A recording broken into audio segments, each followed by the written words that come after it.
This is the new switch that I bought to replace the failed neutral switch. I just want to show that you can test how the switch operates with a volt-ohm meter.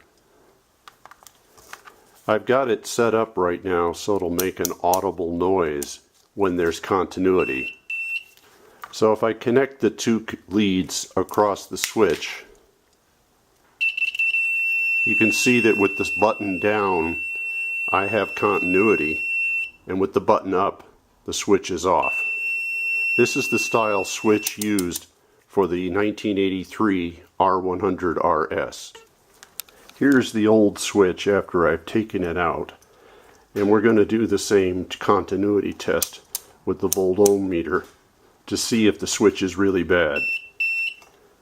So I'm going to hook the two leads onto the tabs on the neutral switch, and regardless of what I do with the button, there's nothing going on the switch, so it's open all the time, which is what we expected.